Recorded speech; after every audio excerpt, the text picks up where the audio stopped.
Howdy, folks, and welcome to Moose Podcast 242. Hey, I hope you guys had a great Memorial weekend, remembering all those past, present, and future who go out there and put their life on their line for our freedoms. Can't thank all of you who have done that enough. We can't remember you enough or thank you enough. So God bless you. How you folks doing? I hope you're doing well. I hope you're out there enjoying the start of summer with your camera, celebrating in all amazing ways that we can. Extra daylight hours, critters busy, landscapes full, sports all in action. Oh man, it is summer. Let it rain. I love it. I want to thank you for stopping by, taking time to listen to my babbling on and on. I'm very grateful also. Some of you have really, this last 10 days, been really thumping for the old Moose Podcast, and I'm grateful. So thank you ever so much. I do appreciate you guys out there. On my travels, I had a number of people come up to the airport and personally thank me for the podcast. Got to tell you, it warms my heart. So thank you so much. Also want to thank my good friends at Bedford Camera, bedfords.com. Now, not only do they make available the Moose discount 365 24/7, but right now they've got a whole bunch of killer sales. I mean, there's some major savings going on. Did you know that not only will they honor that sales price when you call up or check out, but they also honor the Moose discount on top of that. We're talking about savings of some real serious cash here. Head to bedfords.com or give them a call. Make sure you use that special discount code MOOSE. Save yourself some money on some of that new gear you need. So thank you, Bedford's Camera, for sponsoring the Moose Podcast. Well, let's get right into this week's podcast. I chuckle. I'll be honest with you. I had a couple ideas of what I was going to do for a topic. I was talking to my good friend Bernie, and he simply said, "You're crazy." And I said, hey, yeah, I am crazy. There's no doubt about it. There's something definitely loose up in the old belfry. But what Bernie was referring to is some of the photos that I had sent to him, text to him, of Kodak Browns from our trip a week ago. And it just got me to thinking, I could write a post, and I will, some more about our experience. But it's hard for folks to understand the grizzly bear, let alone the Kodak Brown, which is a grizzly bear, but not of the same as you might think of from Yellowstone or interior coastal Alaska. It's the biggest. It's the king of bears. But people have seriously this really misguided idea about these bears. Now, I've been very fortunate over my career to work with white, brown, and black bears. The only ones I haven't worked with are blue phase, which is a type of black bear, or the spirit bear, which is a white black bear. But I've worked with all the rest. And I say worked, I mean, I should define that.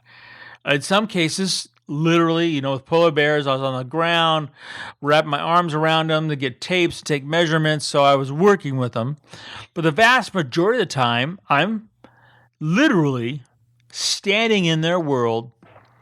And no, I don't have guns. I don't have bear spray. I don't have flares. I don't have any of those things that you are supposed to have, according to what you read or on the web or here on TV. It's myself. A lot of times, literally, there's a lunch in my backpack and water, camera, lens, tripod. That's it. And I am out there you could say, totally vulnerable in their world, being part of their world. And the first and foremost thing you need to understand is what I'm about to tell you, I'm not recommending you do right off the bat for a lot of reasons. I've got about 3 decades of field time with these bears. Kodiak Browns, this would be my third in time with them, and this is definitely the longest. This 5 days. I've never had 5 days with them. I had a couple of 2-day stints at Fraser Lake over on Kodiak Island. This is the first time I've ever had the opportunity just to literally camp amongst them and with them and watch them and photograph them. So I don't recommend you just because you listen to this podcast go, oh, okay, I'll go do it too. It don't work that way. But I can safely and with great confidence assure you that you can be amongst these bears and come back with all your fingers, all your toes, all your camera gear in one piece. As long as you understand a lot of things about them.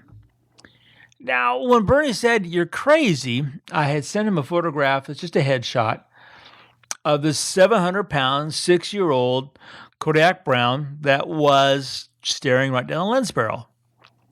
And without knowing the backstory, you might look at that photograph and go, oh my. But when you understand that when you're watching them in the field and when you've done everything correctly, and I'll explain that here in a second, they really make you feel like they're just big puppy dogs. And when they lay down and just want to take a nap, which they do a lot, they are nature's perfect couch potato. You just want to go lay down and curl up with them, just like you would any puppy. They have that demeanor about them once you've done everything correctly. Now, what is doing everything correctly? It's like a lot of things, like bighorn sheep and other critters. You kind of have to play the game their way. And what does that mean? Well, in a nutshell, they approach you on their terms. And right there, I know I have lost a whole lot of people when I say let the grizzly bear approach you on your terms. But it works. We had a group. I had my star shooters with me, all incredibly talented, very gifted, passionate photographers. Had 5 of them, and those 5 people were. One of them had spent a little bit of time with Grizz over at Brooks, which is not a bear experience as far as I'm concerned, because it's all contrived by man. The rest of them had just one single afternoon experience with Coastal Grizz with me. So they're all kind of new to it. I had 2 very experienced guides who were looking out not so much for our safety, that was part of the job, but they are also the extra eyes. And because one thing you do when you're in grizzly country is you constantly do a 360, literally a 360 every couple minutes.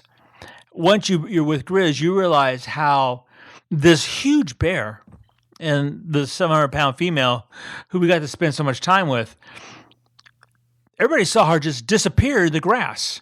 I mean, as in 1 minute she's 30 feet in front of you, and the next minute you can't see her because she's disappeared in the grass.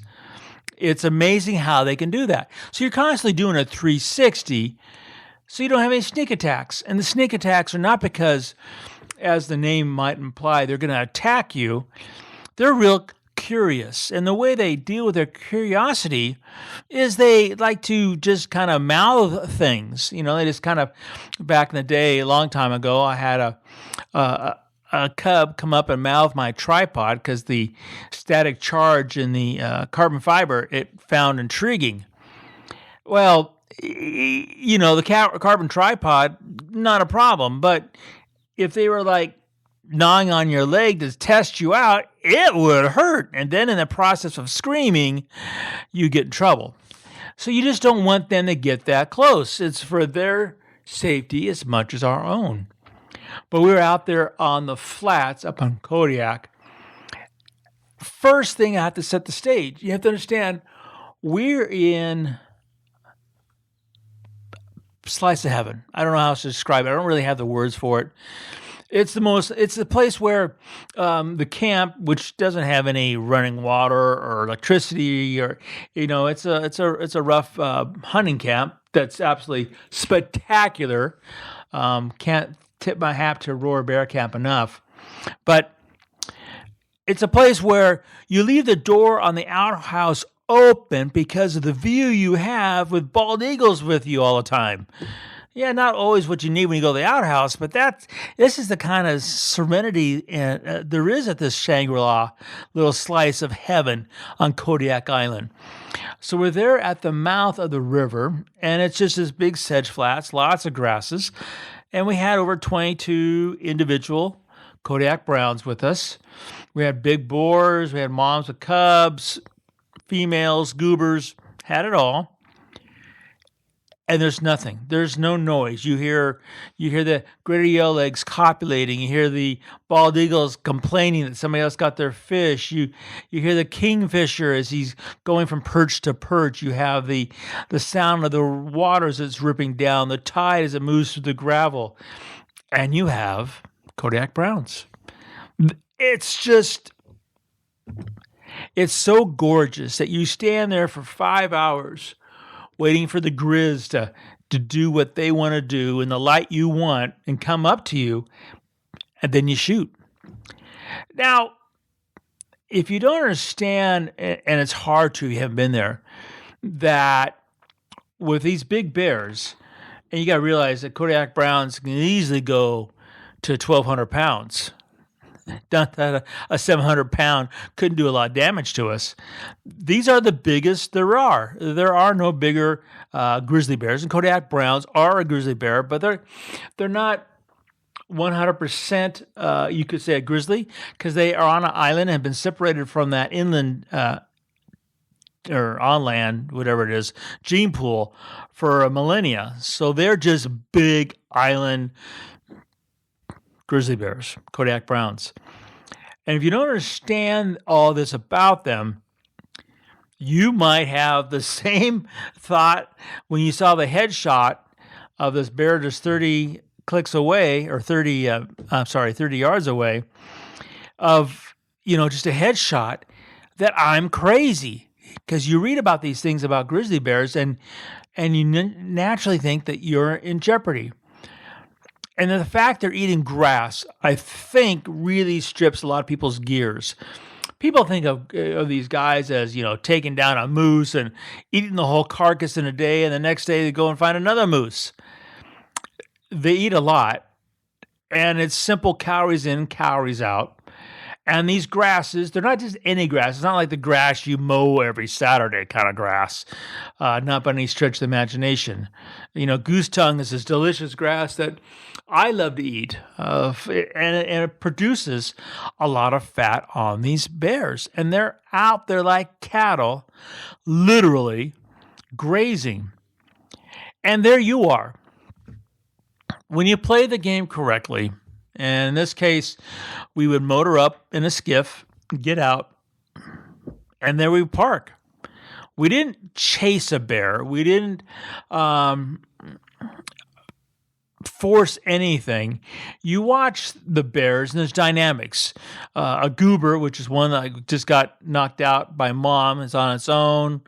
The 6-year-old female we worked so much with. You had moms with cubs, boars. There's very much a social dynamics amongst them. And you have to stop when you first get there and do what I call a 10-2. And you have to take, measure of everything. And you have to watch that. You kind of watch the flow of life. In your first day, you might not get those photographs you're looking for. But the third and fourth day, you can't help but get the photographs you're looking for. And then that final day, and this is strictly anecdotal, strictly my own personal feeling, but after 5, 6 days, 7 days, they know who you are, that you've already set the bar. They know your scent. They know you don't mean any harm, and I in the bottom of my heart believe they know we're there because we just love the experience and having so much fun, and we cannot be a threat with that kind of, instinct inside of us. They become their charismatic, goofy selves. And that's when you revel in the fact you're out in the middle of nowhere with not a single sound of any type of civilization, with these bears, which, if they chose to, could destroy us in seconds, but they don't. They just go about their lives and around us, a little bit curious about why we're there. And I'm sure, like Bernie, these bears look at us like, you're crazy. But that's the scenario. So looking at anything we do as photographers, if you don't understand the backside, you haven't done your homework, you might think, yeah, you're crazy. Until you examine the facts and the passion go into it. And then you go, well, yeah, you're crazy like a fox. Folks, I can't thank you enough for dropping by. I hope you have a great week, and summer has all the promise you look for. Appreciate you coming by. Remember, I'm here if I can help. If you have questions, don't hesitate to email. And remember to make every click your story.